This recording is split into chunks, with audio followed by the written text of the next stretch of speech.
நல்ல ஒரு இக்கட்டான சூழ்நிலையிலும் பல முயற்சிகள் எடுத்து கௌரவ முதல்வர் எங்களுடைய கணக்காளர்கள் நிதிகள் எங்கே இருக்கின்றதை கண்டுபிடிச்சு என்னுடைய ஆணையாளருடைய சம்மதத்துடன் ஒரு என்னுடைய கருத்தின்படி சில குறைபாடுகள் இருந்தாலும் ஒரு திருப்திகரமான இந்த நேரத்துக்கு ஏற்றக்கூடிய ஒரு பாதுகாடாக நான் கருதுகின்றேன். இதை நான் கௌரவ முதல்வருடைய இந்த முன்மொழியை நான் முன்மொழிகின்றேன்.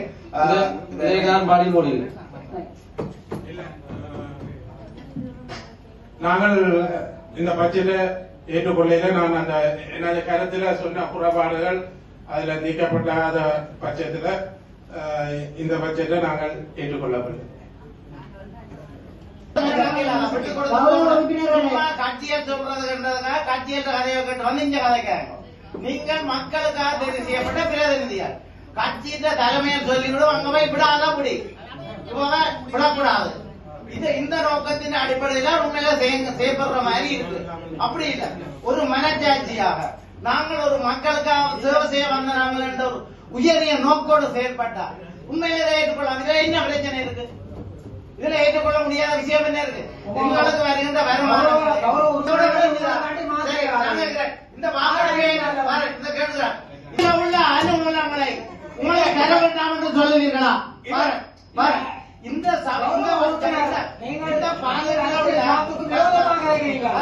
இந்த பாதத்தில் உள்ள சரி ஏற்றுக்கொள்ள என்று சொல்லுங்கள். இந்த பாதத்தில் உள்ள அனுகூலங்களை உங்களுக்கு வேண்டாம் என்று சொல்லுவீர்களா? நிறைவேறினா அதை சொல்ல மாட்டீங்க. இதுக்கு சோர்வு பட்ஜெட் தார சொல்லுங்க. சோர்வு பட்ஜெட் கடந்த காலத்துல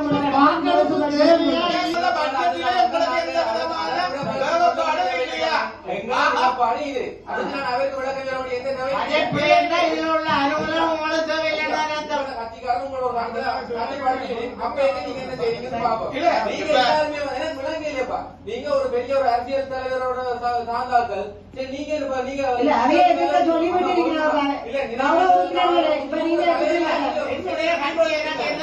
கட்டுப்பாடுமே போட இல்லை.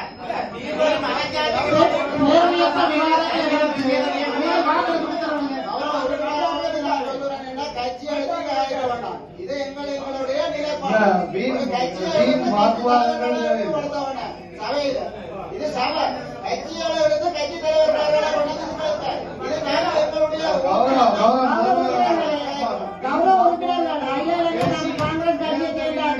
இது எங்களுடைய வாக்கெடுப்புல விடுங்க.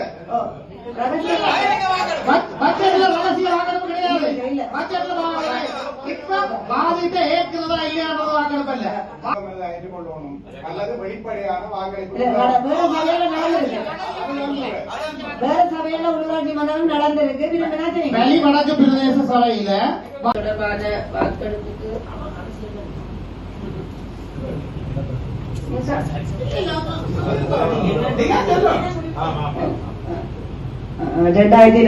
ஆண்டுக்கான இந்த வரவு செலவு திட்டம் உண்மையிலேயே ஒரு இக்கட்டான சூழ்நிலையிலும் இந்த பாதத்தை சரியான உரிய முறையிலே நான் இந்த நிர்வாக பட்ஜெட்டோட சேர்ந்து முதல்வராக நான் தயாரித்து ஒரு ஒரு ஆரோக்கியமான பட்ஜெட் தான் நான் அதை கருதி இந்த பட்ஜெட்டை நான் ஏற்றுக்கொள்கிறேன்.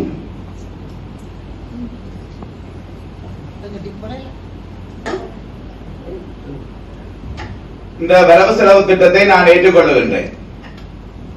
உறுப்பினர் திருமதி யோகேஸ்வரி பத்மராஜா இந்த வரவு செலவு திட்டத்தை ஏற்றுக்கொள்கின்றேன். கௌரவ உறுப்பினர் துரைராஜா இளங்கோ இந்த வரவு செலவு திட்டத்தை நாங்கள் ஏற்றுக்கொள்கிறோம். கௌரவ உறுப்பினர் திரு துரைராஜா ஏற்றுக்கொள்கின்றேன். கௌரவ உறுப்பினர் கரப்புலானம் திரு கரப்புலானம் இந்த வரவு செலவு திட்டத்தை நான் முழு மனதோடு ஆதரிக்கிறேன். கௌரவ உறுப்பினர் திரு பரமலிங்கம் தர்ஷான் ஆதரிக்கிறேன். கௌரவ உறுப்பினர் நிக்கலப்பிள்ளை பிலிப் கௌரவ உறுப்பினர் யோகராஜா துரை சிங்கம் யோகராஜா இந்த வரவு செலவு திட்டத்தை நான் எதிர்க்கிறேன். கௌரவ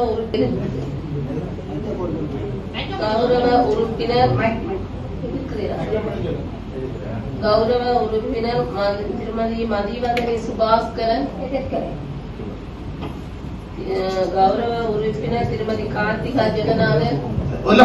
ஒரு சின்ன திருத்தம், மஜீத் ரோயிஸ் கௌரவ உறுப்பினருக்கு ஆதரிக்கிறாங்க.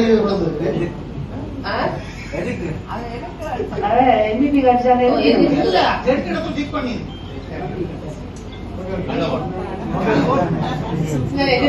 கார்த்திகா திருமதி திரு கௌரவ உறுப்பினர் திரு ஸ்ரீரூபன் திவ்யன் ஆதரிக்கிறேன். கௌரவ உறுப்பினர் திரு கனகசபை கிருஷ்ணகுமார் முழுமையாக ஆதரிக்கிறேன்.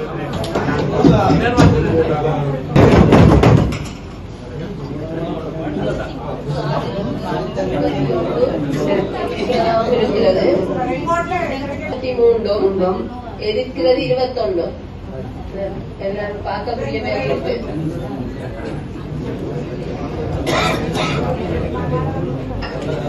முன்வைக்கப்பட்ட இந்த பாதீட்டுக்கு ஆதரவாக வாக்களித்த அனைவருக்கும், எதிராக வாக்களித்த அனைவருக்கும் திண்ம கழிவு பிரச்சனையில் ஒரு பாரிய ஒரு வெற்றியை நாங்கள் கண்டுள்ளோம். அதற்கு முதல் காரணம், ஏற்கனவே எங்களோட கட்சி தலைவர் CVK சிவஞானம் ஐயா என்னோட தொடர்பு கொண்டு கதைத்த போது உடனடியாக பண்ணையிலிருந்து ஆரியகுளத்திலிருந்து பண்ணை வரையான வாய்க்கால்களை செய்யுங்கன்னு சொல்லி எங்களுக்கு ஒரு கோரிக்கையை முன்வைத்திருந்தார். அதற்கமைவாக நான் நிதிக்குழுவிலே அந்த கோரிக்கையை முன்வைத்து 20